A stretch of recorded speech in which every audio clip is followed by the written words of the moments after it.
अब की जो बड़ी खबर है इस वक्त की वो है रिकैपिटलाइजेशन जो सरकारी बैंकों को हुआ है। सरकार ने आवंटित किए हैं 22,915 करोड़ और ये रकम जो है ये 13 पीएसयू बैंक्स को मिली है। राजीव मेहता साहब मेरे साथ जुड़े हैं। राजीव जी नमस्कार, स्वागत है आपका। सर ये फर्स्ट टेक में कितना बड़ा एक स्टेप है, कितनी बड़ी एक रिलीफ पूरी बैंकिंग सेक्टर के लिए, खासतौर से पीएसयू बैंकिंग के लिए?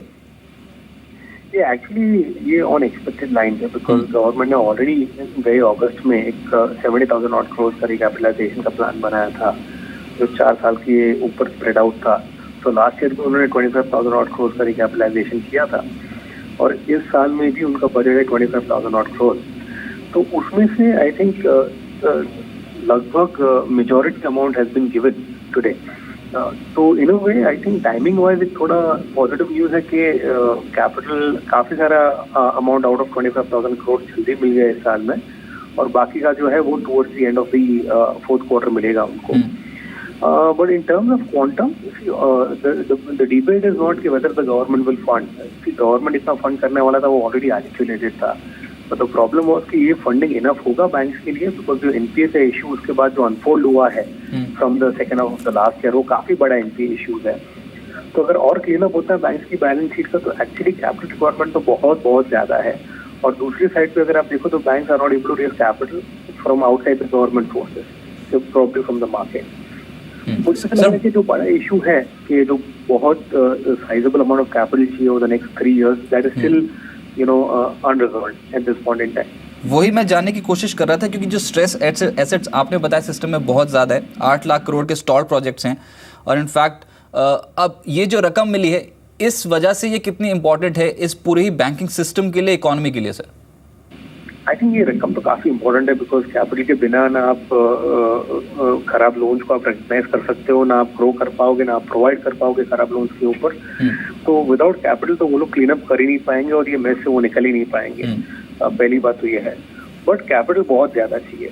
तो और बैंक ने भी जो ओवरऑल और गवर्नमेंट में जो ओवरऑल बजट बनाया है इस साल का वो to an extent it is inadequate. और as a promoter of these banks they are supposed to actually give more capital कि वो जल्दी में जल्दी ये प्रोसेस को खत्म करें, बैड लोन को रिकग्नाइज करें और प्रोवाइड करें और ये चक्कर में से निकल के फिर एक नए ग्रोथ साइकिल में वो लोग प्रोसीड करें अगले साल से। अच्छा, पर सरकार का और बैंकिंग का राजीव जी जो एनपीएस है इसकी दिक्कत से निपटना ये प्राथमिकता है। अगर एनपीएस अकाउंट भी थोड़े कन्वर्ट होते हैं और उनमें कुछ उनसे थोड़ी रिकवरी होती है तो उस लिहाज से ये कितना बड़ा एक ट्रिगर बन जाएगा बैंकिंग सेक्टर के लिए? सर क्या बैंक्स अपनी बैलेंस शीट FY17 तक आपको लगता है कि क्लीन करते हुए नजर आएंगे? कुछ इंप्रूवमेंट होगी बैलेंस शीट में? देखो मैंडेट तो है, आरबीआई ने ऑलरेडी बोला है कि FY17 के एंड तक एज फार एज पॉसिबल जो भी आपके खराब लोन उसको आप रिकग्नाइज कर लो। और ये तो AQR के टाइम भी लास्ट ईयर में आरबीआई ने बोल दिया था कि एज फार एज जो भी क्लीन अप करना है आप ये साल के एंड तक कर लेना। बट क्लीन अप करने के लिए कैपिटल चाहिए और ये जो कैपिटल आया है वो काम लगेगा उनको क्लीन अप करने के लिए। बट इंक्रीमेंटली अगर उनको ग्रो करना है और नए साइकिल में इकोनॉमी को सपोर्ट करना है FY18 या FY19 से तो उनको और कैपिटल लगेगा जो ग्रोथ कैपिटल होगा। तो वहां पे दिक्कत आ सकती है बैंक्स को। एंड आई ऑल्सो अग्री कि अगर दूसरा कैपिटल का सोर्स ये भी होता है कि आप इंटरनली जनरेट कर सकते हो कैपिटल तो, बट उसमें भी वो रिकवरीज अगर अच्छी होती है तो वो भी हेल्प करेगी कि अगर आपकी ROEs बढ़ जाती है बिकॉज रिकवरीज अच्छी हो रही है और इनफिल्स कम हो रहे हैं नए वाले तो नेट फिर प्रोविजनिंग कम करना। तो राजीव जी ऐसे माहौल में आखिरी प्रश्न छोटा सा जवाब चाहूंगा आपसे, क्या सरकारी बैंक फिर से बैंक रेडार पर हैं? क्या IIFL की रिकमेंडेशंस इन स्टॉक्स पे? See, as a house, we've been covering very limited PSU banks. तो we've been covering SBI, PNB and Bank of Baroda. उसमें से हमारा सबसे प्रथम recommendation has been SBI for a long time. और मुझे ऐसा लग रहा है PNB में तो जिस हिसाब से रनअप भी आया है और जिस हिसाब से बैंक की अभी जो बुक वैल्यू पड़ी है उस हिसाब से तो काफी एक्सपेंसिव लगता है। उसमें से अगर आप ये भी निकाल दो कि PNB हाउसिंग फाइनेंस का इश्यू आने वाला है तो उसमें से भी थोड़ा वैल्यू अनलॉकिंग होगा 15-20 रुपए का, फिर भी वो निकालने के बावजूद तो PNB थोड़ा एक्सपेंसिव लग रहा है। और ये जो बड़ा रनअप आया है PSU बैंक्स में in the last 2 months, lot of PSU banks have actually gone up by 30, 40, 50, 70%।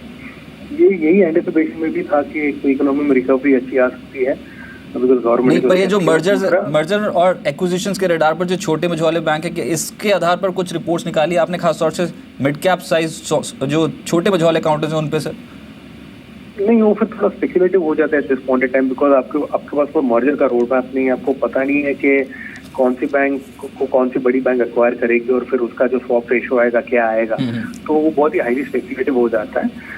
अभी जो फिलहाल वो प्रोसेस जो चालू है, वो एसबीआई ने अपने एसोसिएट बैंक्स को मर्ज करने का डिसीजन ले लिया है। वो मुझे ऐसा लग रहा है for SBI share holders it is not a bad decision, because आगे जाके फिर जो ओवरसाइड होगा और जो कॉस्ट इकोनॉमिक एफिशिएंसी जो जनरेट होगी वो शेयर होल्डर के लिए लॉन्ग टर्म में अच्छी साबित होगी। चलिए, बहुत शुक्रिया सर राजीव जी आपका मेरे साथ जुड़ने के लिए, इस महत्वपूर्ण खबर पर अपनी राय देने के लिए शुक्रिया। राजेश सतपुते साहब मेरे साथ अब मौजूद हैं। राजीव जी नमस्कार। सर पिछले कुछ 10 मिनट में जहां पर खरीदारी हुई है वो है पीएसयू बैंकिंग बास्केट। आपका फर्स्ट रिएक्शन, 22,915 करोड़ की राशि आवंटित हुई है, कोई स्टॉक जो इस समय आपके रडार पर आ रहा हो आज के लिए? देखिए, मुझे ओवरऑल बैंकिंग सेक्टर में मुझे लगता है कि दो चीज़ें हैं। एक तो पीएसयू बैंकिंग जहाँ पे इन्फ्यूजन हो रहा है, और प्राइवेट सेक्टर। पीएसयू बैंकिंग में मुझे लगता है जितना सिंपली स्पीकिंग इज फैक्टर्ड इन लगता है, प्राइस्ड इन लगता है at current level. This was an old expectation कि यहाँ पे कैश इन्फ्यूजन होगा। सो मुझे लगता है वो रैली जो हमने पीएसयू में देखी है वो उसके बतौर ही देखी है। तो यहाँ पे प्योरली फ्रेश लॉन्ग करना पीएसयू में थोड़ा सा डिफिकल्ट होगा मेरे लिए। देखिए, यहाँ पे मुझे अगर बैंकिंग में चूज करना है तो ICICI bank looks good to me.